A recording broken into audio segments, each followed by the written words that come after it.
Hello जी, क्या मेरी आवाज आप लोगों को आ रही है? एक बार चैट में बता दो अगर मेरी आवाज आ रही है, तो फिर मैं स्क्रीन पे आता हूँ।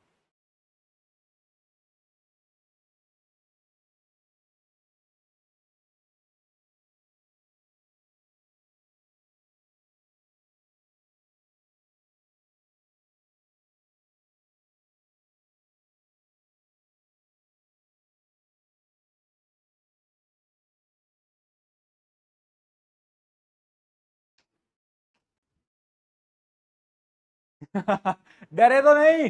डरे तो नहीं भाई? हेलो दोस्तों, भाइयों, बहनों, मित्रों, how are you all? How are you all? कैसे हो सभी के सभी?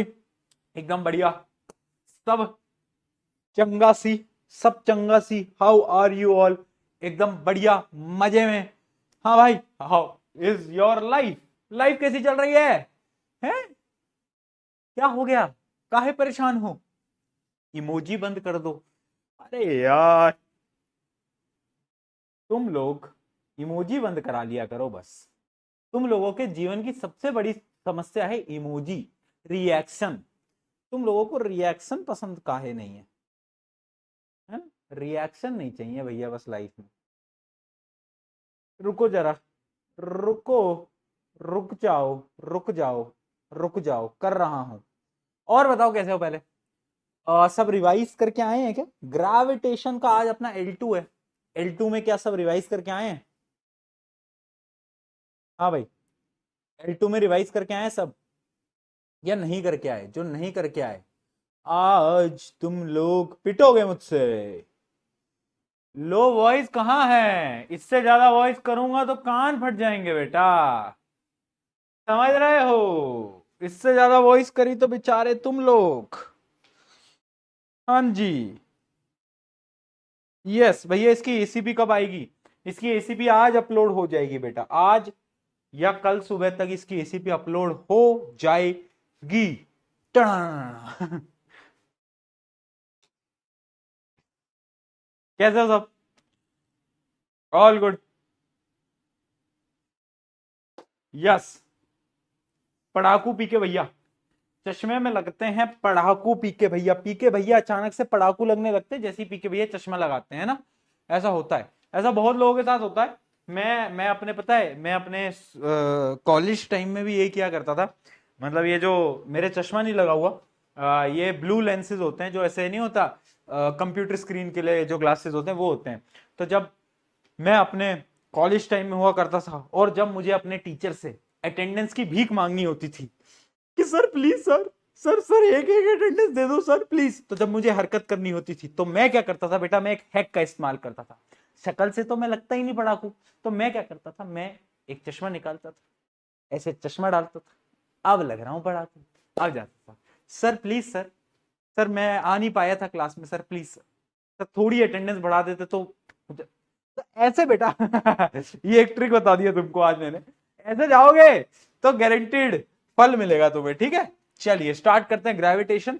कल की कहानी पी के भैया की जुबानी। कल क्या पढ़ा था? कल अपन ने स्टार्ट करा था ग्रेविटेशन क्या होता है। एक फोर्स है, अट्रैक्शन की फोर्स है, जो कि दो बॉडीज के बीच में लगती है, चाहे कोई भी बॉडी हो, है ना। पर एक सवाल था जो अपने दिमाग में कल चल रहा था कि भैया मैं, मेरी क्रश तो मुझे अट्रैक्ट करती है, पर मैं अपनी क्रश को अट्रैक्ट नहीं कर पा रहा हूं, है ना। तो यहां पर बेटा कोई ग्रेविटेशन नहीं लग पाती, न्यूटन बाबा का लॉ भी फेल हो गया यहां पर। ठीक है। बेसिकली दो बॉडीज के बीच में लगने वाली अट्रैक्शन फोर्स को हम क्या बोलते हैं? अट्रैक्शन फोर्स को हम क्या बोलते हैं बेटा? यस, बहुत बढ़िया। अट्रैक्शन फोर्स को हम बोलते हैं, या ये हुई ना बात, बहुत सही। ठीक है, ग्रेविटेशन। फिर हमने पढ़ा यूनिवर्सल लॉ ऑफ ग्रेविटेशन। उसने क्या बोला? उसने बोला कि जो फोर्स ऑफ ग्रेविटी है that is directly proportional to the product of mass and inversely proportional to the square of the distance between them. और फाइनली जो हमने फॉर्मूला डिराइव करा था लास्ट क्लास के अंदर, तो वो आया था F equals to G m1 m2 by R square, जिसमें जी क्या था? Gravitational constant. इसकी वैल्यू क्या थी? नहीं नहीं लिखूंगा नहीं भाई, लिखूंगा नहीं। अब लिखना बंद कर रहा हूं मैं वैल्यू वैल्यू। अब तुम खुद दिमाग लगाओगे और तुम खुद करोगे, ठीक है? यस। यस। यस। ठीक है ना? तो जी m1 m2 by R square, ठीक है। आर क्या, डिस्टेंस बिटवीन टू बॉडीज, ये हमने पढ़ा था, इसके कुछ हमने न्यूमेरिकल भी करे थे, है ना, बहुत सारे, कुछ नहीं बहुत सारे न्यूमेरिकल्स करे थे अपन ने, है ना। तो यहां तक की कहानी अपनी खत्म हो गई थी। क्या सबको समझ आ गया था कि यूनिवर्सल लॉ ऑफ ग्रेविटेशन क्या होता था, और इसको क्या बोलते थे, यूनिवर्सल ग्रेविटेशनल कांस्टेंट, है ना। इसकी वैल्यू सेम रहती थी। इसका यूनिट भी हमने डिराइव करा था आई गेस लास्ट की क्लास में। हाँ बहुत बढ़िया, इसका यूनिट भी हमने डिराइव कर लिया था लास्ट की क्लास में। चलिए अब अपन आगे बढ़ जाते हैं। अब हम एक ये रिश्ता क्या कहलाता है उसके बारे में अपन बात करने आज वाले हैं, ठीक है। आज हम एक रिश्ते के बारे में बात करने वाले हैं। रुको जरा सबर करो। जी हाँ जी, ये क्या आ गया भैया, एक मिनट। चलो अपन एक रिश्ता क्या कहलाता है उसके बारे में स्टार्ट करते हैं। क्या कहलाता है रिश्ता, कौन से रिश्ते की बात कर रहा हूं अब मैं आपको बताने वाला हूं। एक तो होता है बड़ा जी और एक होता है छोटा जी। एक होता है बड़ा जी और एक होता है छोटा जी, है ना। एक बड़ा जी एक छोटा जी, ये दोनों अलग अलग हैं क्या, मैंने कहा हाँ। ये जो बड़ा वाला जी है, ये बड़ा वाला जो जी है, ये तो तुम्हारा सच्चा दोस्त है ना, सच्चा दोस्त। समझाऊंगा कैसे, पूरी कहानी समझाऊंगा बेटा, टेंशन मत लो। और एक होता है छोटा वाला जी, ये है तुम्हारे ऐसे वैसे दोस्त, ऐसे वैसे दोस्त, ठीक है, ऐसे वैसे दोस्त, ठीक है भाई। क्यों भैया, क्यों, देखो भाई जो सच्चा वाला दोस्त है, सच्चा वाला, समझ ना, जो सच्चा वाला दोस्त है, वो कभी बदलता नहीं है। वो गद्दारी कर बे, नहीं, नो गद्दारी कर बे, वो सेम रहता है, वो सेम रहता है। बट जो ऐसे वैसे दोस्त होते हैं वो भैया देखो समय के साथ बदल जाते हैं। वो बोलते हैं कि यार ठीक है, तू नहीं तो कोई और सही, तू नहीं तो कोई और, वो बदल जाते हैं यार। तो सिमिलरली क्या होता है ना कि यहां पर दो चीजें होती हैं, अभी तक हमने पढ़ा था क्या, ये है यूनिवर्सल ग्रेविटेशनल कांस्टेंट, ये सेम रहेगा, इसकी वैल्यू कभी नहीं बदल सकती। अभी जो छोटा जी है ये होता है एक्सेलरेशन ड्यू टू ग्रेविटी। क्या होता है बेटा, ये होता है एक्सेलरेशन ड्यू टू ग्रेविटी। समझाता हूं कैसे। इमेजिन करते हैं, यहां पर एक डेरिवेशन भी इंपॉर्टेंट है बेटा। इमेजिन करते हैं, देखो इमेजिन करते हैं अपन, यहां पर एक बॉल है, ठीक है, पृथ्वी नीचे है।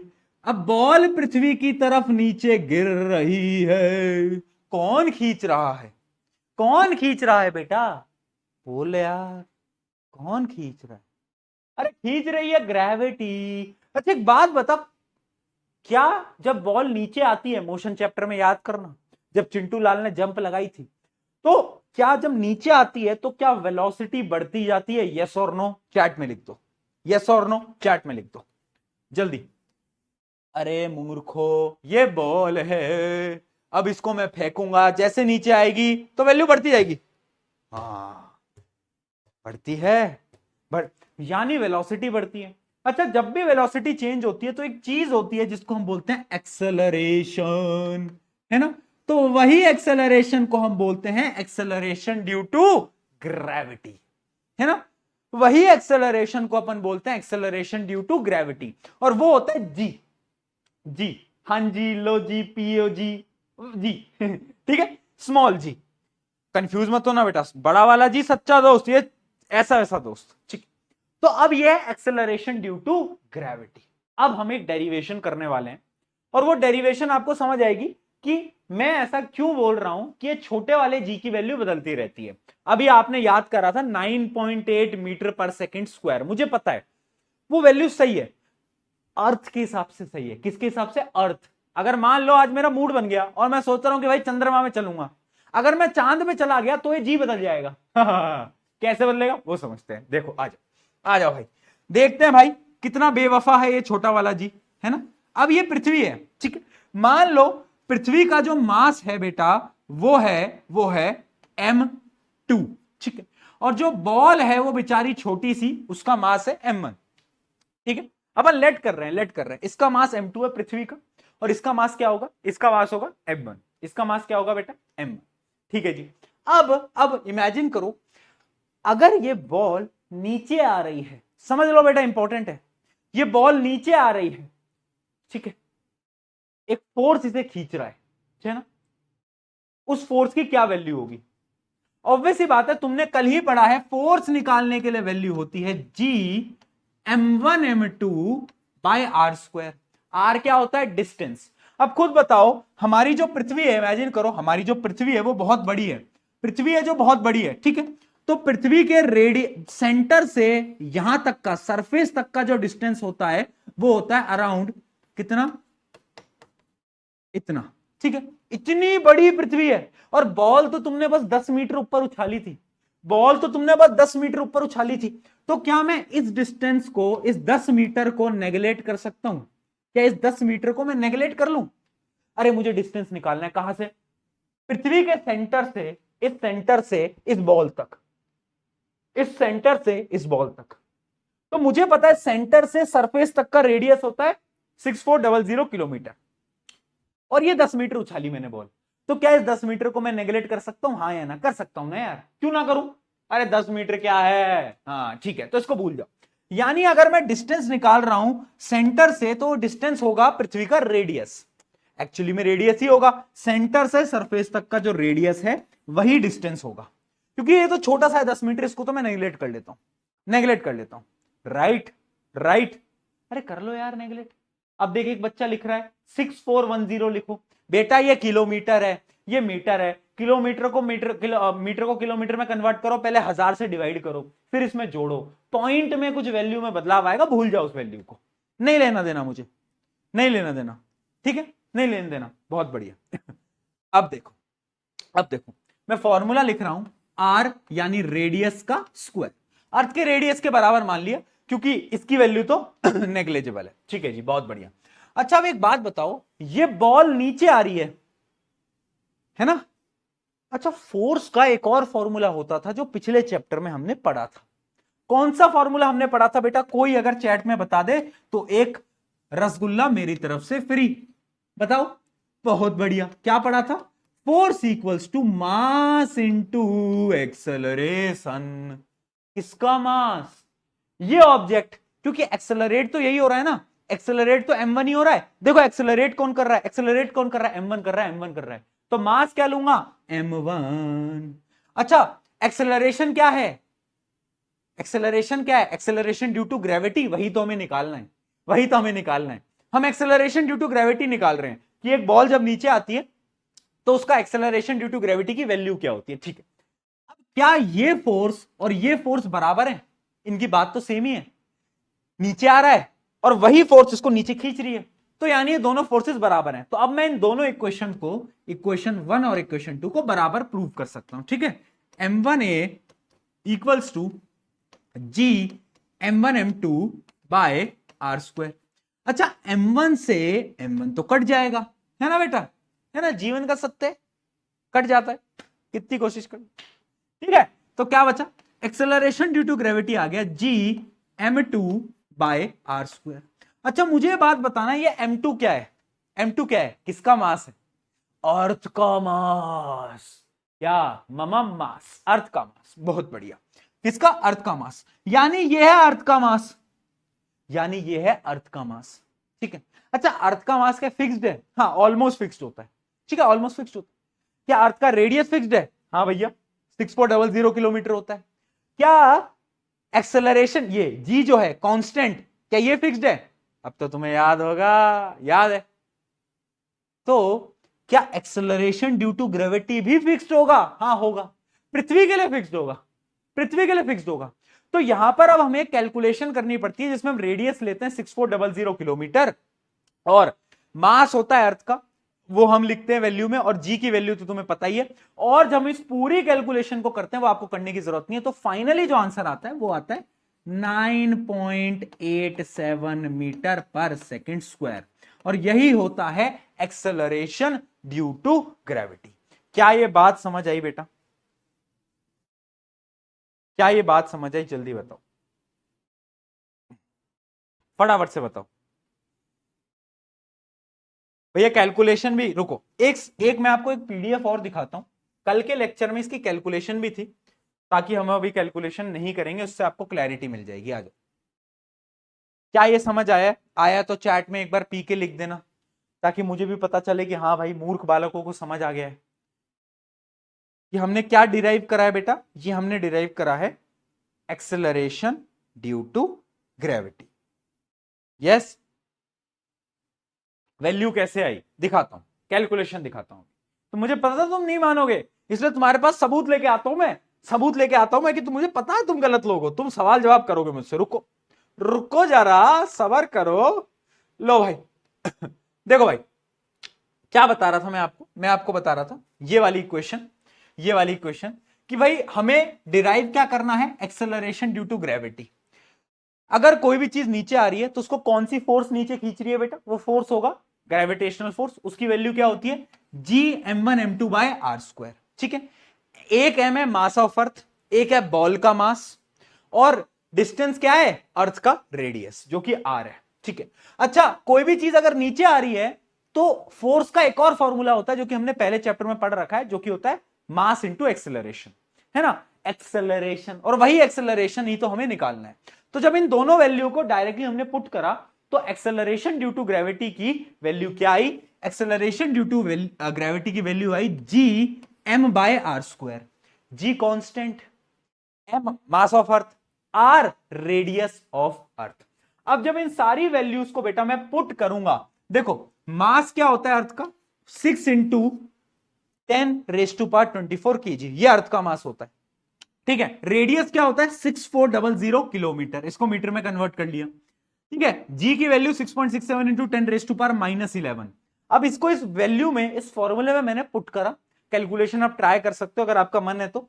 फाइनली जो कैलकुलेशन में आंसर आता है वो आता है 9.77, या फिर मैं बोल सकता हूं 9.8 मीटर पर सेकेंड स्क्वायर। और यही वैल्यू हमें याद रखनी पड़ती है, ये है जी, हां जी, acceleration due to gravity. Clear?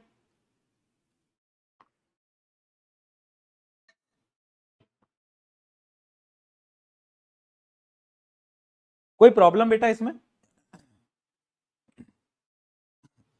कोई प्रॉब्लम तो नहीं है भाई? कैलकुलेटर पे 9.775 आ रहा है, हाँ वही आ रहा होगा कुछ, 9.77 और 9.8 फाइनल आ जाता है। डन है ठीक है जी, ओके जी।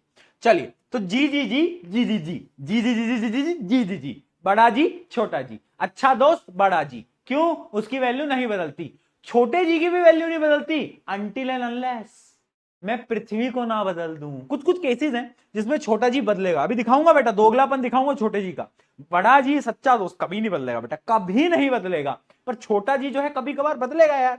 दिखाऊंगा अभी बेटा, दिखाऊंगा कहां का। ओह ये क्या कर रहा है भाई ये क्या कर रहा है भाई ये क्या चढ़ गया ये क्या वो कर रहा है क्या, वो एक डांस होता ये क्या कर रहा है।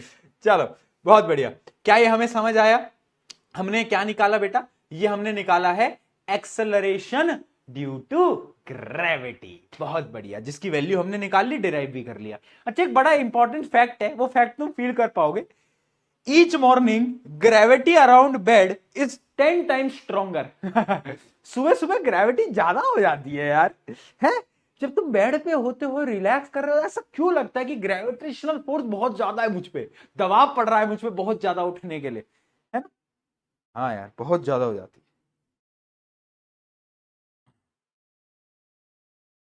चलो चलो आगे बढ़ते हैं। ये जी की वैल्यू सबको समझ आ गई है, तो आगे बढ़ते हैं अपन, आ जाइए वापस से आते हैं अपनी प्रीवियस स्लाइड के ऊपर। कहां गई प्रीवियस स्लाइड, आ जाओ भाई। जी जी जी जी जी जी जी जी जी जी जी जी जी जी जी जी जी जी जी, चलो कहां गया यार, कहां था, मिल ही नहीं रहा, मिल ही नहीं रहा। हाँ ये रहे, factors factors affecting, factors affecting the small g, यानी स्मॉल जी को क्या क्या इफेक्ट करेगा, स्मॉल जी को क्या क्या इफेक्ट करेगा, कैसे स्मॉल जी की वैल्यूज बदलने वाली है। ठीक है, चलिए बहुत बढ़िया। अब एक एक करके केसेस समझते हैं, कब कब स्मॉल जी की, बड़े जी कभी नहीं बदलेगा, स्मॉल जी बदलेगा। कब कब बदलेगा? पहला case, shape of the earth. यानी अगर आपको पता हो तो हमारी जो अर्थ की जो शेप होती है ना बेटा, वो ऐसे नहीं होती, वो सर्कल नहीं होती, वो सर्कल नहीं होती, वो कुछ इस प्रकार से होती है, वो कुछ इस प्रकार से ओवल होती है, अगर आपको थोड़ा सा पता हो तो। ठीक है, इसको अपन क्या बोलते हैं, इसको अपन क्या बोलते हैं, ये वाले पॉइंट को अपन क्या बोलते हैं, इनको अपन बोलते हैं पोल। अगर आपने ज्योग्राफी में पढ़ा हो तो ये होता है पोल, और ये है इक्वेटर, है ना? क्या हमें याद है? इक्वेटर और पोल में डिफरेंस पता है क्या? जल्दी बताओ, इक्वेटर और पोल में डिफरेंस पता है? ये है पोल और ये है इक्वेटर। ऐसी शेप होती है अर्थ की, ठीक है, ऐसी अर्थ की शेप होती है, एक ओवरऑल ओवल शेप होता है, ठीक है। अब समझना बेटा, अगर मैं पोल पे खड़ा हूं, अब मैं पोल पे खड़ा हूं, तो क्या मेरे अर्थ का सेंटर से डिस्टेंस कम हो गया? सेंटर से क्या डिस्टेंस कम हो गया क्या? जल्दी बताओ, कम हुआ या नहीं हुआ? इक्वेटर के कंपैरिजन में पोल पे आर की वैल्यू कम होगी या नहीं होगी? तुम बस इतना बताओ, देख के बताओ, ठीक है। अच्छा, अब मुझे बताना, एक्सेलरेशन ड्यू टू ग्रेविटी का हमने क्या फॉर्मूला निकाला? G M by R square. अभी डिराइव करा था ना बेटा, अभी डिराइव करा था ना, कांस्टेंट मास ऑफ अर्थ और रेडियस ऑफ द अर्थ। अब तुम खुद मुझे बताओ, अगर पोल पे रेडियस कम है, पोल पे रेडियस कम है, यानी यहां पर क्या है, रेडियस जो है बेचारा वो कम है, ठीक है। तो अगर ये रेडियस कम होगा, क्या बोला मैंने, रेडियस कम है, तो क्या स्मॉल जी की वैल्यू ज्यादा नहीं आएगी? यस और नो बताओ। अरे अगर आर, मान लो आर यहां पर 10 की जगह 5 है, आर कम हो गया, तो ये जी की वैल्यू तो बढ़ जाएगी ना? यस और नो? यस। यानी क्या मैं बोल सकता हूं कि जो पोल पे एक्सेलरेशन ड्यू टू ग्रेविटी होता है वो कैसा होता है? वो मोर होता है, मोर, ज्यादा, ज्यादा, क्योंकि आर की वैल्यू कम होती है। जबकि अगर मैं इक्वेटर की बात कर रहा हूं तो यहां पर रेडियस ज्यादा है, अब अगर रेडियस बढ़ेगा तो जी घटेगा, है ना? तो पोल पे जो acceleration due to gravity is more than किससे ज्यादा है बेटा? More than G equator. Equator पे जो एक्सेलरेशन ड्यू टू ग्रेविटी है उससे ज्यादा है। क्या ये बात हमें अभी समझ आई? क्या ये बात हमें समझ आई? बेटा तब आएगा ना समझ में जब तुम यहां फोकस रखोगे, जब समझ तो तब आएगा जब तुम फोकस रखोगे। समझ रहे हो बात को? मैं लिटरली बोल रहा हूं, this chapter is really easy. Point क्या है ना, अगर तुम बार बार इधर उधर का देखते रहोगे, सोचते रहोगे, तो फिर कैसे हो पाएगा? समझ रहे हो बात को? तो थोड़ा फोकस करो, तब आएगा समझ में, ठीक है। तो क्या हुआ बेसिकली हमारा जो अर्थ होता है वो थोड़ा ओवल शेप का होता है। तो अगर आप ध्यान से देखोगे, तो अगर मैं देखो, पोल ये होता है, इक्वेटर ये होता है, ज्योग्राफी में आपने पढ़ा होगा। अगर याद नहीं रहता तो एक ट्रिक है पी के भैया ऑलवेज ऑन टॉप पी के भैया ऑन टॉप। पी यानी पोल, पोल हमेशा टॉप पे होता है, ओवल शेप में पोल हमेशा टॉप पे होता है और ये इक्वेटर होता है, ठीक है। तो अब तुम बस शेप बना लोगे तो तुम्हें समझ आ जाएगा। आर जो है, radius for pole will be less, pole के लिए रेडियस कम होगा। अगर रेडियस कम होगा तो एक्सेलरेशन ड्यू टू ग्रेविटी ज्यादा होगा, ठीक है। यानी ग्रेविटी की ताकत ज्यादा होगी, है ना। जबकि इक्वेटर में क्या होगा, रेडियस क्या होगा, रेडियस क्या होगा बेटा, ज्यादा होगा। तो एक्सेलरेशन ड्यू टू ग्रेविटी कम हो जाएगी। बस इतना याद कर लो, पोल में ज्यादा, इक्वेटर में कम। ठीक है भैया ऑन टॉप, पी इधर, ई इधर, बात खत्म, बात खत्म। रेडियस कम क्यों होगा? क्योंकि क्योंकि क्योंकि क्योंकि क्योंकि ऑब्वियस सी बात है। क्या लिख रहे हैं? दिगराज सर की जॉब कहाँ गए? दिगराज सर की जॉब कहाँ गई? ये क्या तरीका होता है भाई, ये क्या तरीका होता है बताओ? दिगराज सर की जॉब का खाया मैंने। क्या ये तुम्हें समझ आया या नहीं आया? पहले इतना बताओ, बताओ भाई, क्या ये समझ आया? रसगुल्ला भैया रसगुल्ला क्यों बना रहे हो? तुम मान जाओ यार। ठीक है, ठीक है, बहुत बढ़िया। बस इतना याद रखना, पहले तो जी ऐसे बदलेगा। अच्छा, जी दो केसेस में और बदलता है बेटा। अगर मान लो मैं बहुत हाइट पे चला जाऊं, यानी मान लो अगर मैं माउंट एवरेस्ट पे चढ़ा जा रहा हूं और मैं टॉप पे पहुंच गया, तो अब क्या हुआ है कि पृथ्वी ऐसी थी, है ना। अब मैं क्या है ना, मैं यहां पर था और मैं बहुत हाइट पे चढ़ गया हूं, मैं माउंट एवरेस्ट पे चढ़ गया हूं। तो अब ना, अब जो मेरा सेंटर से डिस्टेंस होगा वो बहुत ज्यादा होगा। और जब आर ज्यादा होता है, आर ज्यादा होता है, तो मुझे खुद बताओ, एक्सेलरेशन ड्यू टू ग्रेविटी का ये फॉर्मूला पहले तो तुम्हें याद रखना है, ठीक है, जीएम बाय आर स्क्वायर, ठीक है। तो अगर आर बेटा ज्यादा होगा तो जी कम होगा, यानी अगर तुम हाइट पे जाते हो तो जी की वैल्यू ड्रॉप करती है, एक्सेलरेशन ड्यू टू ग्रेविटी कम होता है, ठीक है। ये बात समझ में आ गई, ये बात समझ में आ गई, है ना? ठीक है जी, बहुत बढ़िया। अगली चीज, अगर तुम पृथ्वी के अंदर जाते हो, एक सुरंग बनाते हो बहुत गहरी और डेप्थ में जाते हो, तो बच्चों को ऐसा लगता है कि अगर हम डेप्थ में जाएंगे ना तो आर तो कम होगा, है ना, तो जी तो बढ़ना चाहिए, पर तुम गलत हो। अब इसका कॉन्सेप्ट क्या है, वो कॉन्सेप्ट आपके सिलेबस में नहीं है, आपको पढ़ना भी नहीं है, आप 11वीं क्लास में जाके पढ़ते हो। अगर मैं आपको थोड़ा बहुत समझाऊं, देखो मान लो ये आपकी पृथ्वी है, ठीक है। अब क्या होता है, जब हम अंदर जाते जाते मान लो मैं यहां पर पहुंच गया हूं, ठीक है, अब सेंटर से मेरा डिस्टेंस तो कम है, मैं बिल्कुल तेरी बात से एकदम सहमत हूं, ठीक है, तो जी ज्यादा होना चाहिए। लेकिन एक चीज तूने मिस कर दी, जो कि तुम 11वीं में पढ़ोगे, कि जितना हम नीचे जाते जाते हैं ना, तो हम मास को कंसीडर करते हैं ना इस फॉर्मूले में, ये थोड़ी एक्स्ट्रा नॉलेज है बेटा, ये जो मास को हम कंसीडर करेंगे ना, ये मास पूरा मास नहीं होगा, यहां से एक सर्कल बनाएंगे हम और बस इतना मास होगा, ये वाला मास, समझे? यानी पृथ्वी के जितने अंदर तुम जाओगे उतना मास भी तुम्हारा कम होता जाएगा। इस वजह से जो स्मॉल जी की वैल्यू है यहां पर भी क्या होती है, कम होती है। तो याद रखना, चाहे तुम डेप्थ में जाओ या तुम हाइट में जाओ, जी हमेशा रिड्यूस होता रहेगा या नहीं होता रहेगा। क्या ये बात क्लियर है?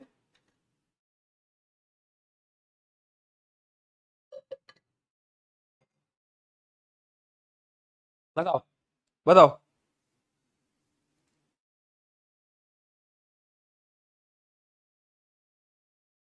देख, एक बच्चा फिर पूछ रहा है जी की, बड़े जी की वैल्यू क्या है।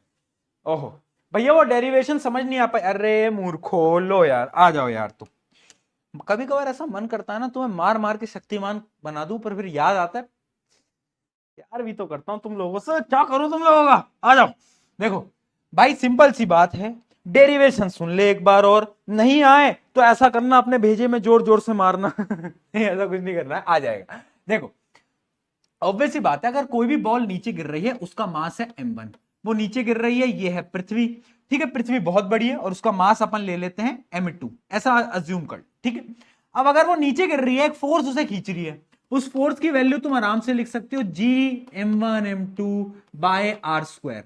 आर क्या है, रेडियस ऑफ द अर्थ। क्यों ले रहा हूं रेडियस, क्योंकि यार तुमने बॉल को जिस हाइट पे उछाला है ना, वो हाइट ज्यादा नहीं है, तुमने बस 10 मीटर ऊपर उछाला है, तो 10 मीटर से कोई फर्क नहीं पड़ेगा, है ना, इस 10 मीटर को मैं नेगलेक्ट कर दूंगा, ठीक है। अच्छा, अगर कोई भी बॉल नीचे आती है तो उसपे जो फोर्स लगती है उसका एक और फॉर्मूला होता है, और वो फॉर्मूला हमने पिछले चैप्टर में पढ़ा था, जो कि था force equals to mass into acceleration, पढ़ा था। यानी एक एक्सेलरेशन होगा, है ना, और मास भी होगा। मास किसका होगा, बॉल का, याद रखना, क्योंकि बॉल नीचे आ रही है, अर्थ तो नहीं आ रहा, अर्थ ऊपर नहीं जा रहा, बॉल नीचे आ रही है, ठीक है। तो अब ये दोनों इक्वेशन को बराबर प्रूव कर दो कि ये और ये दोनों फोर्सेस हैं, बराबर फोर्सेस हैं, तो m1a1 equals to G m1 m2 by R square. अब इससे क्या होगा बेटा, कि m1 से m1 कट जाएगा, तो जो finally acceleration due to gravity आएगा, वो आएगा जी m2 क्या था, mass of the earth divide by radius of the earth का स्क्वायर।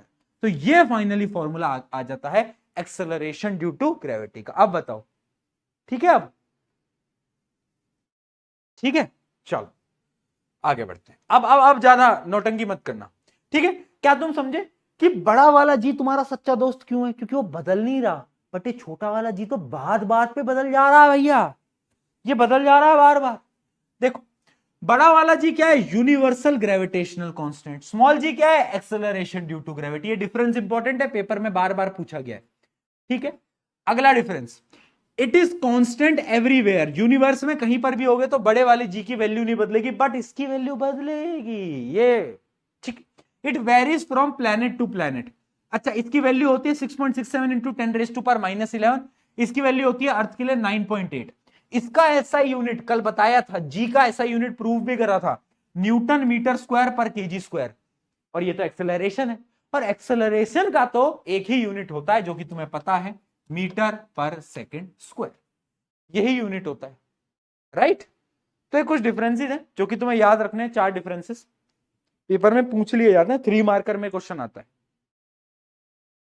3 मार्कर में आ जाता है, बहुत बार आया बेटा, बहुत बार, ठीक है। चलिए आगे बढ़ते हैं, आगे बढ़ा जाए, क्या बोलते हो बेटा, आगे बढ़ा जाए, ठीक है। अब एक बहुत बड़े डिफरेंस के बारे में मुझे आज तुमसे बात करनी है। डिफरेंस है कि तुम्हारा वजन क्या है, वजन बताओ भाई, तुम्हारा वजन क्या है।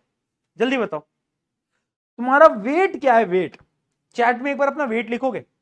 वेट क्या है तुम्हारा? क्या लगता है तुम्हें तुम्हारा वेट क्या होना चाहिए? क्या लगता है तुम्हें तुम्हारा वेट क्या है? बताओ। What is your weight guys? 85? भाई साहब 46? 450 किलो। वाह। और आप सब गलत हो। आप सब गलत हो। कैसे घुमाते बॉल? आप सब गलत हो। किसी को बॉल घुमानी आती है? ऐसे बास्केटबॉल घुमाया करता था पहले मैं। हाँ, आप सब क्या गलत हो? क्यों हो गलत? क्योंकि वो वेट है ही नहीं। जो हम कैलकुलेट करते हैं वो मास होता है, वो वजन नहीं होता, वो वेट नहीं होता। वेट और मास में एक बहुत बड़ा फर्क है। देखते हैं। Mass is the amount of matter in the body, यानी जो हम किलोग्राम में काउंट करते हैं that is mass. Mass, mass not weight. Weight is different. आइला क्या बोल रहे हो? वेट मास वेट, बचपन से हम बोल रहे हैं कि भैया वेट है, वजन है, तेरे में वजन है 40, तेरे में 50। धोखा। हाँ धोखा। मैं समझाता हूं वेट क्या है। वेट ना एक फोर्स है। यानी वेट क्या होता है? वेट का फॉर्मूला होता है mass into acceleration due to gravity. Yes, weight is a force, और फोर्स का यूनिट क्या होता है? न्यूटन। तो वेट का यूनिट क्या होगा? न्यूटन। तो अगर अगर कोई तुमसे पूछे कि यार तेरा वेट क्या है, तो तुम्हें दिमाग लगाना है और तुम्हें क्या करना है कि ठीक है, मान लो तुम्हारा मास है बेटा 50 किलो, और वेट निकालने के लिए तुम क्या करोगे? उसको एक्सेलरेशन ड्यू टू ग्रेविटी से मल्टीप्लाई करोगे और उसको बताओगे कि मेरा जो वेट है वो है 500 न्यूटन। ठीक है, आज से ये करना। कोई भी पूछ रहा है तो उसको बोलना कि ये है भैया, देख ले अब तू। वो डर जाएगा, है 500? बोला हाँ 500। ठीक है, चलो। Weight is the force with which earth pulls the object towards the centre. यानी जो फोर्स अर्थ लगा रहा है उसी को हम क्या बोलते हैं? उसी को हम बोलते हैं weight. Weight is a type of force, इसलिए इसका यूनिट क्या है? Newton. Weight depends upon gravity, so it can be change. देखो भाई, क्या अब देखो यहां पर भी तुम्हें समझना पड़ेगा, जो मास है ममम मास, वो नहीं बदल सकता। मास भी सच्चे दोस्त की तरह है, क्योंकि मास कभी नहीं बदलेगा। वो बोलते हैं ना लोग कि वो स्पेस में चले गए तो उनका मास मास नहीं बदलता, उनका वेट बदलता है। क्यों?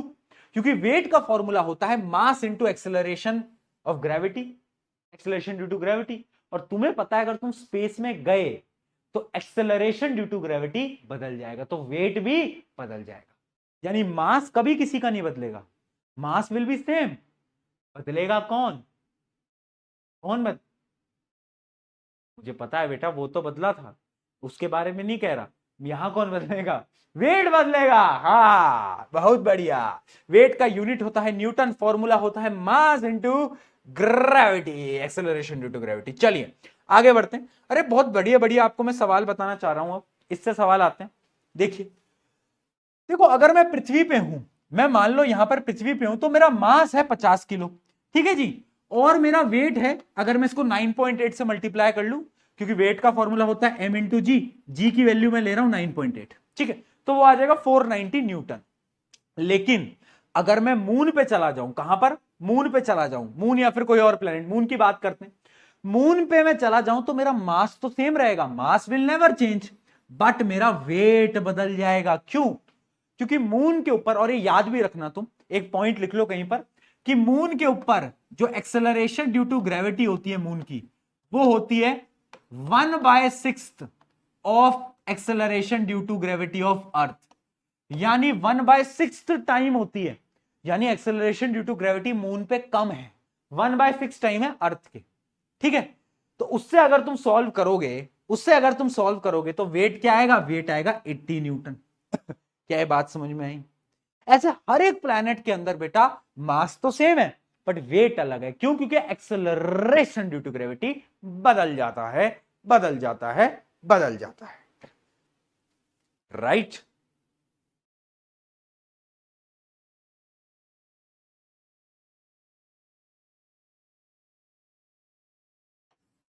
मार्स, ये मार्स है लाल रंग का। तो मार्स जो होता है ना, उसका जो एक्सेलरेशन ड्यू टू ग्रेविटी होता है वो होता है 3.7 मीटर पर सेकेंड स्क्वायर। तो देखो मास तो यहां पर सेम रहेगा, मास तो 50 केजी रहेगा, बट वेट बदल जाएगा। क्यों? क्योंकि यहां पर जी की वैल्यू अलग है। पृथ्वी पे 9.8 होता है, यहां पर ये 3.7 होता है। ठीक है, समझ गए बेटा? बहुत बढ़िया, आगे बढ़ते हैं। अब कुछ और बढ़िया बढ़िया सवाल लगाते हैं जिससे कि तुम्हारा दिमाग खुल जाए और तुम बोलो वाह भैया वाह, वाह मजा आया। लो, सबसे पहले एक रिश्ता देखते हैं। रिश्ता क्या कहलाता है? Relationship between gravitational acceleration of the earth and moon. यानी एक्सेलरेशन ड्यू टू ग्रेविटी जो अर्थ और मून के बीच का रिश्ता है वो क्या कहलाता है? वो कहलाता है क्या? 1/6। कितना होता है? 1/6। ये याद रखना है तुम्हें, है ना, क्योंकि मून के क्वेश्चन बार बार आते हैं। मून का जो एक्सेलरेशन ड्यू टू ग्रेविटी 1/6 होता है अर्थ के, तो अराउंड 1.6 मीटर पर सेकेंड स्क्वायर के आसपास होता है। तुम बोलोगे भैया कैसे कैलकुलेट करा? एक बात बता, फॉर्मूला क्या होता है एक्सेलरेशन ड्यू टू ग्रेविटी का? Gm/r²। यही होता है। जी तो बदलेगा नहीं। क्या जी कभी बदलेगा? बड़ा वाला जी नहीं बदलेगा, वो तो सेम ही रहेगा। एम बदलेगा क्योंकि जो मून का जो मास है वो अर्थ के कंपैरिजन में अलग है। तो यहां पर मैं मून की वैल्यू डाल दूंगा, ठीक है, मून के मास की, और यहां पर मैं रेडियस की वैल्यू डाल दूंगा, मून के रेडियस की। तो फिर जो आंसर आएगा वो आंसर आएगा ये, वो आंसर आएगा 1.67 मीटर पर सेकेंड स्क्वायर। ये आ जाएगा final answer, acceleration due to gravity of moon.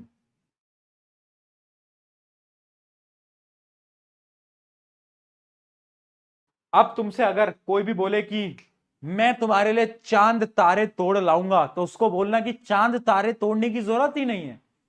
तुम मेरा एक काम करो, तुम मेरे लिए बड़े जी बनो, छोटे जी नहीं, क्योंकि बड़े जी कभी बदलते नहीं है, छोटे जी बदल जाते हैं। ठीक है, चलो आगे बढ़ते हैं, कुछ सवाल लगाते हैं। A planet whose mass m and radius are both half of the earth acceleration due to gravity at its surface would be। क्या बोल रहा है? एक नया प्लेनेट का मैंने चमत्कार कर दिया है। प्लेनेट का नाम है पीके प्लेनेट। पीके प्लेनेट आ गया है भैया, एक नया एक मैंने डिस्कवरी करी है बेटा, पीके प्लेनेट बना है। इस पीके प्लेनेट पे सब कुछ फ्री होगा, नो टैक्स नथिंग। आप इस प्लेनेट पे आइए, मैं आपको बुलाना चाहूंगा इस प्लेनेट में, ऑफिशियली इन्वाइट कर रहा हूं मैं आप सभी को। पीके प्लेनेट कहां पड़ता है? जो आप अपने घर से निकलेंगे बगल वाली गली से निकलना, वो परचून वाली दुकान है बगल वाले भैया से जहां से तुम दूध लाते हो, उनसे लेफ्ट लेना और फिर एक राइट लेना और फिर एक और लेफ्ट लेना। मेन रोड पड़ता है तुम्हारे घर के बगल में, उस मेन रोड पे चढ़ना, बस पकड़ना और फिर रॉकेट से ऊपर आ जाना दोस्तों। ठीक है, पीके प्लेनेट में आप सबको इन्वाइट किया गया है। उसमें क्या है? उसके अंदर मास एंड रेडियस हाफ है अर्थ का। यानी अगर अर्थ का मास m था तो इसका होगा m/2 और रेडियस होगा r/2। तो तुमसे पूछ रहा है कि जो एक्सेलरेशन ड्यू टू ग्रेविटी है वो कितनी होगी यहां पर। तो देखो एक्सेलरेशन ड्यू टू ग्रेविटी का फॉर्मूला होता था Gm/r²। अब यहां पर जो m है वो कितना हो गया है?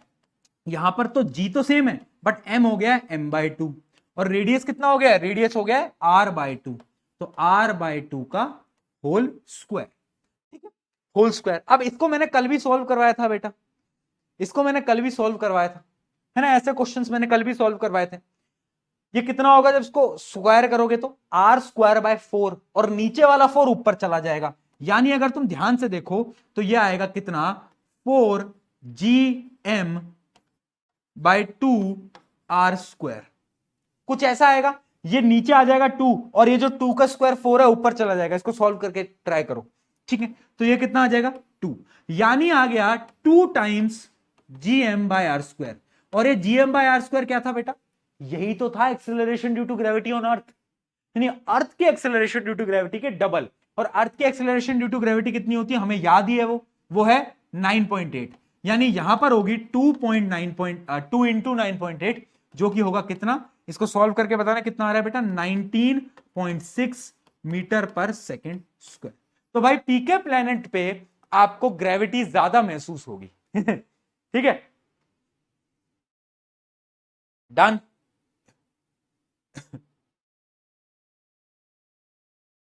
अब भी तुमने कैलकुलेशन गलत करी है, अब भी तुमने कैलकुलेशन गलत करी है ना बेटा, है ना? सही बताओ, गलत करा ना तुमने, है ना? ये इसको सॉल्व नहीं कर पाए ना तुम, मैथ में कमजोर रह गए ना तुम, है ना? सही बताओ ना, सही बताओ ना। करी ना गलती? बहुत बढ़िया, करो और गलती करो, मैथ को स्ट्रॉन्ग कर ले। एक और क्वेश्चन देखते हैं, आ जाओ। On a moon the value of g is approximately, कितनी वैल्यू होती है जी की? 1/6 टाइम होती है, और वो मैं आपको बता भी चुका हूं, दैट इज ए। ये तो मैं आपको बता चुका हूं, इसमें तो कुछ बताने की जरूरत ही नहीं है।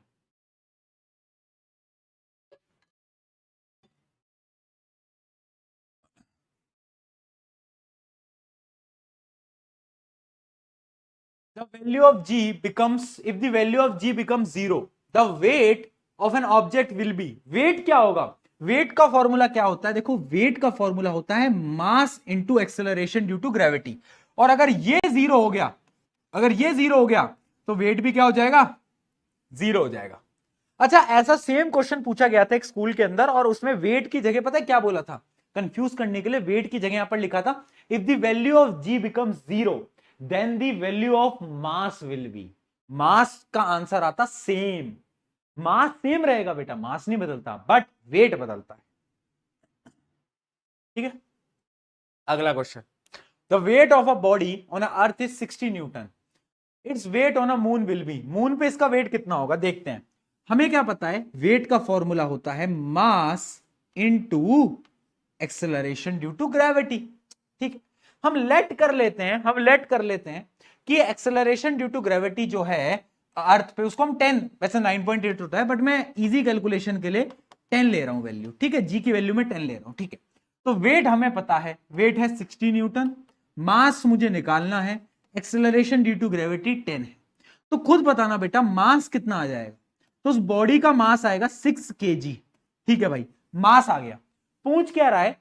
मून पे अगर मैं गया, चांद पे मैं गया, तो चांद पे उसका वेट क्या होगा? देखो, मास तो सेम रहेगा, मास तो नहीं बदलेगा, बदलेगा कौन? वेट। वेट का फॉर्मूला क्या होगा? मास जो कि 6 है into acceleration due to gravity. अच्छा, acceleration due to gravity moon पे कितना होता है? g/6। ठीक है, g की वैल्यू हमने क्या ली थी? 10 ली थी।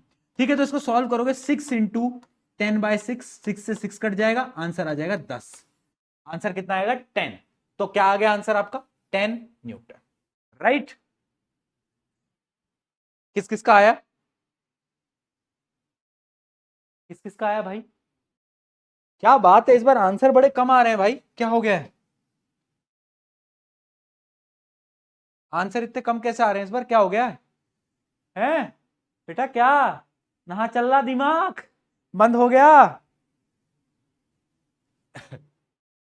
क्या करा मैंने? सबसे पहले मैंने देखा कि मुझे अर्थ पे वेट गिवन है, तो वेट से मैंने क्या निकाला? मैंने मास निकाल लिया, क्योंकि मास कभी बदलता नहीं है।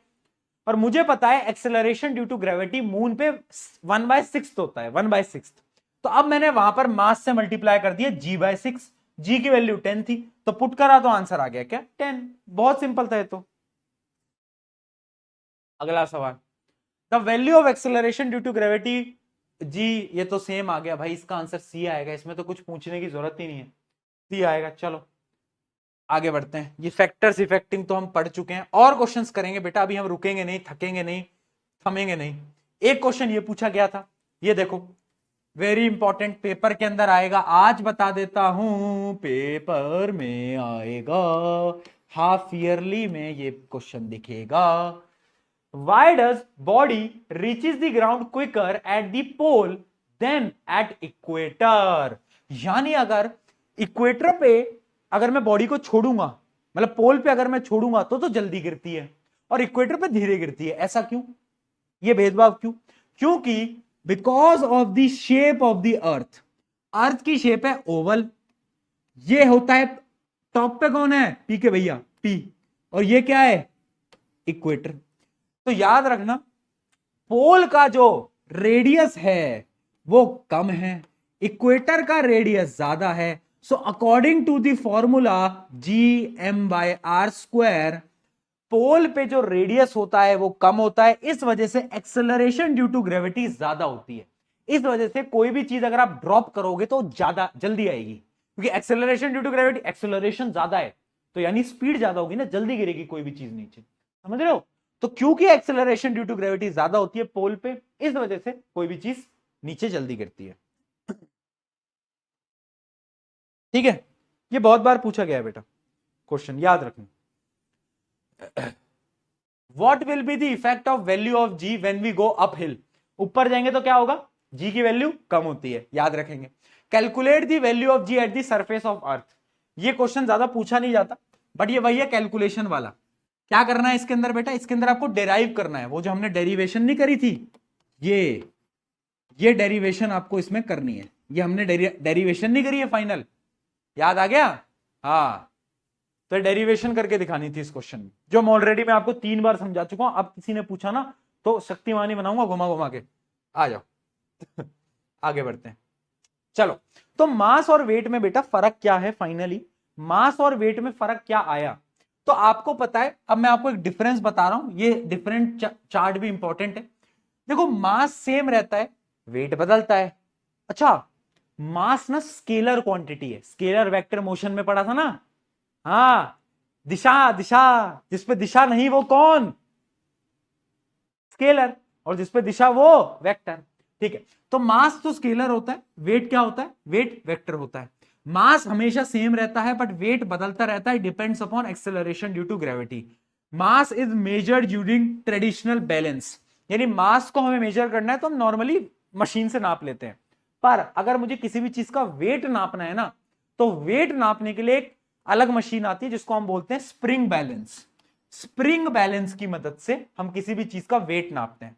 The unit of mass is kilogram, जबकि वेट का यूनिट होता है Newton. Mass can never be zero, याद रखना। अगर किसी बॉडी में कोई ना कोई मास तो होगा, इसमें भी छोटा सा तो मास तो है, यानी mass can never be zero, पर वेट जीरो हो सकता है। कैसे? एक्सेलरेशन ड्यू टू ग्रेविटी अगर जीरो हो जाए तो क्या वेट जीरो होगा? यस, यानी वेट कैन बी जीरो। ठीक है, लास्ट पॉइंट वही है कि mass does not change based on location, but weight जो है वो लोकेशन पे डिपेंड होके बदल जाता है। इन 5 पॉइंट में कोई दिक्कत है तो बताओ।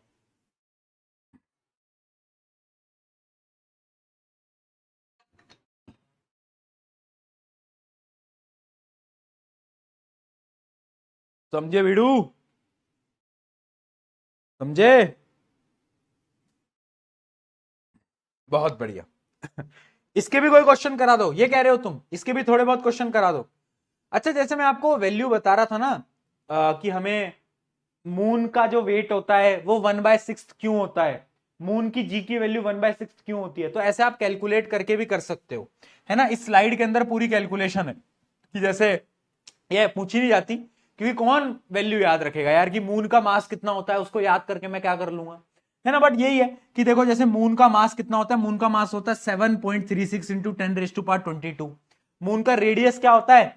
1.74 इंटू 10⁻6।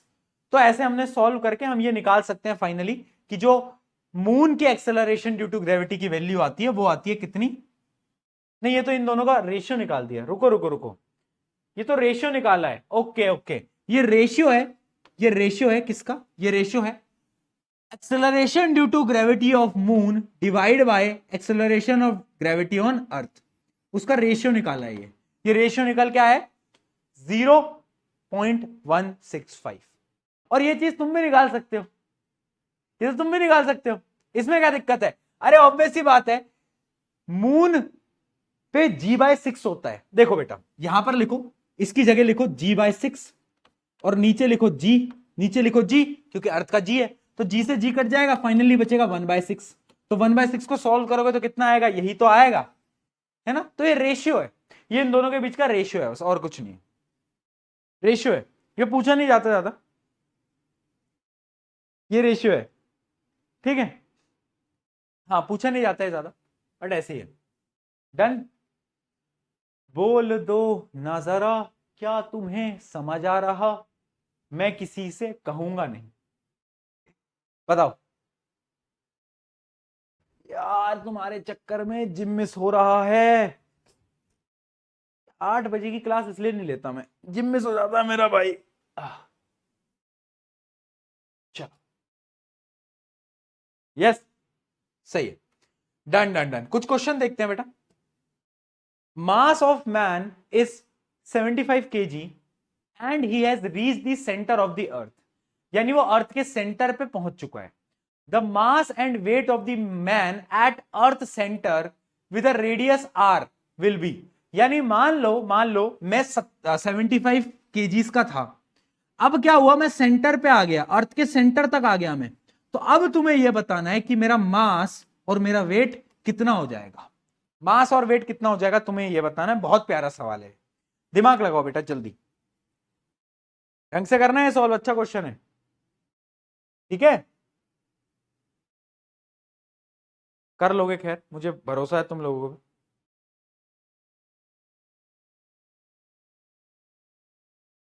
बहुत बढ़िया, सबने आंसर लिख भी लिया है, बी, बी आंसर एक्यूरेट है। देखो मास तो सेम रहेगा, मास तो बदलेगा ही नहीं, कहीं पर भी जाओ, कहीं भी जाओगे मुझको पाओगे, मास तो 75 ही रहेगा, पर अगर मैं सेंटर पे चला गया तो एक्सेलरेशन ड्यू टू ग्रेविटी खत्म, जीरो, खलास, खलास। तो यानी एक्सेलरेशन ड्यू टू ग्रेविटी क्या हो जाएगी, जीरो हो जाएगी।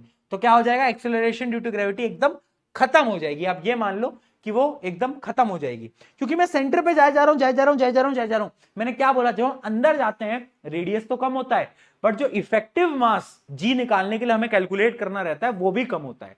तो मेरी जो जी की वैल्यू कम ही होती जाती है जितना मैं नीचे जाता जाता हूं। तो क्या होता है, इसका आंसर आ जाएगा बी, इसका आंसर आएगा बी, ठीक है। समझ गए वेट कैसे जीरो आया, क्योंकि acceleration due to gravity almost zero हो जाएगा जब हम सेंटर पे पहुंचेंगे, उस पोजीशन तक जाते जाते हमारा वेट क्या हो जाएगा, वेट हमारा जीरो हो जाएगा। चलिए बहुत बढ़िया, और कोई सवाल और कुछ सवाल सॉल्व करे जाए, आ जाओ भाई। The weight of an object on the moon is approximately, weight कितना हो जाता है, 1/6 टाइम हो जाता है। पोल दे दो, नहीं दूंगा, क्यों दूं पोल तुम्हें, पर्ल दे दो, पर्ल दे दो, पर्ल दे दो, पर्ल दे दो, पर्ल पोल दे देते हैं यार, नहीं मानोगे तुम, मुझे मालूम है। अगला क्वेश्चन में पोल दे, अरे पोल के क्वेश्चन ही खत्म हो गए भाई स्कैम हो गया तुम्हारे साथ। भाई मैंने पूरी कोशिश करी थी दोस्तों, मैंने पूरी कोशिश करी थी कि मैं तुम्हें क्वेश्चन दे पाऊं, बट सॉरी दोस्तों, आज आपकी किस्मत में नहीं था। Does the mass of an object change on the moon, no, mass remain same. ऐसे छोटे मोटे सवाल बता रहा हूं मैं आपको, बस ये बताओ, a person has a mass of 60 kg on earth, ठीक है भाई, what is their mass on moon, mass तो मामा मास विल नॉट चेंज, तो मास तो सेम रहेगा, मास तो 60 ही रहेगा, ठीक है, बदलेगा क्या, वेट बदलेगा, ठीक है। तो वेट कितना आ जाएगा, वेट आएगा mass into acceleration due to gravity, mass है 60 और acceleration due to gravity is 1.63। तो इसको अब सॉल्व करके फाइनल आंसर बताओ मुझे, और याद रखना वेट का यूनिट होता है न्यूटन, न्यूटन, न्यूटन। चीटिंग क्या होती है, चलो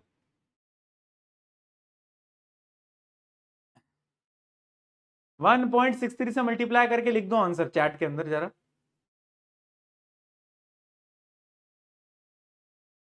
क्या आ रहा है, बोलो दो।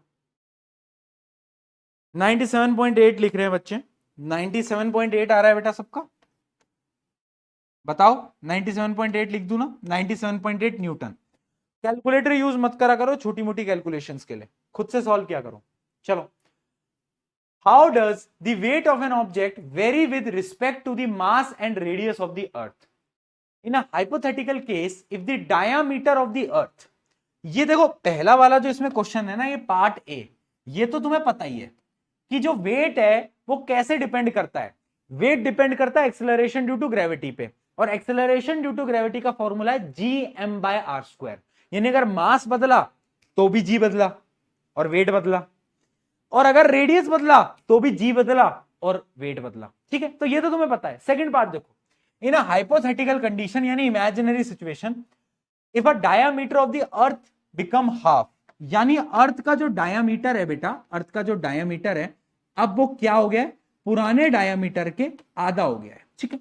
अगर डायामीटर आधा हुआ है तो रेडियस भी क्या होगा, बताओ रेडियस क्या होगा देखो डायमीटर का फॉर्मूला क्या होता है, डायमीटर होता है 2 टाइम्स रेडियस, और रेडियस का फॉर्मूला होता है d/2, d/2 है ना। तो अगर अगर मेरा डायामीटर आधा हुआ है ना, तो जो मेरा रेडियस है ना वो भी आधा ही होगा। वो भी क्या होगा? वो भी आधा ही होगा। समझ रहे हो? डायामीटर अगर आधा हुआ है तो रेडियस भी कितना ही होगा? रेडियस भी कितना होगा? रेडियस भी हो जाएगा, आधा हो जाएगा। यानी जो न्यू रेडियस होगा, न्यू रेडियस होगा वो क्या होगा? वो r/2 होगा, है ना, आधा ही होगा। ठीक है जी। Is and it's mass become 4 time, यानी ये बोल रहा है कि जो मास है वो 4 गुना बन गया है ना, जो नया मास है वो 4 टाइम्स बन गया है। How would the weight of an object on the surface of earth be affected? Weight कैसे बदलेगा? वेट कैसे बदलेगा? ये जिसको डायामीटर और इसमें कंफ्यूजन हो रही है, एक बात बताओ, ये सर्कल है, ये डायामीटर होता है और सेंटर से ये रेडियस होता है। तो अगर ये पूरा डायामीटर आधा होगा तो फिर रेडियस भी तो आधा हो जाएगा ना, पहले के कंपैरिजन में। पहले कंपैरिजन में रेडियस भी आधा होगा, तो अगर डायामीटर आधा हुआ यानी रेडियस भी आधा हुआ, एक ही बात है। ठीक है, मास 4 टाइम हो गया है। अब खुद बताओ क्या फॉर्मूला हुआ करता था एक्सेलरेशन ड्यू टू ग्रेविटी का? बता दो जरा, क्या सबको याद है? ठीक है, जी तो सेम है, एम बदल गया। एम कितना आ गया? 4 गुना आ गया, है ना, 4m डिवाइड बाय रेडियस कितना हो गया? आधा हो गया, रेडियस आधा हो गया, तो ये आ जाएगा r²/4। r/2 का स्क्वायर r²/4। तो ये 4 ऊपर चला जाएगा बेटा मल्टीप्लीकेशन में, वापस देख लो मल्टीप्लीकेशन, तो g की वैल्यू आ जाएगी कितनी? 16gm/r², यानी 16 गुना। यानी एक्सेलरेशन ड्यू टू ग्रेविटी जो नया आया है ना वो 16 टाइम्स आया, 16 टाइम्स आया। तो अब मुझे खुद बताओ, वेट का फॉर्मूला होता है मास इंटू जी। अब अगर जी जो है ये जी, हाँ जी, लो जी, पीओ जी, ये वाला जी अगर मेरा 16 गुना हो गया है तो ऑब्वियस सी बात है वेट भी कितना हो जाएगा? 16 टाइम्स, 16 टाइम्स हो जाएगा वेट।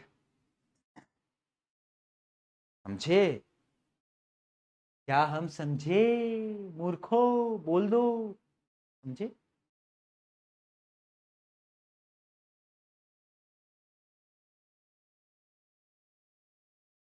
मैं इतनी देर से समझा रहा हूं जी, बड़ा वाला जी, छोटा। एक लड़का लिख रहा है भैया एक काम करो शादी कर लो।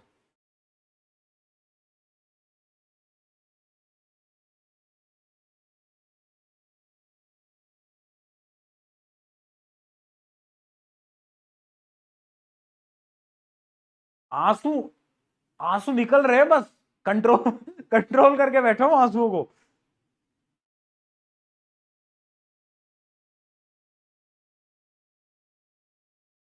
मयंक तेरे को ना मैं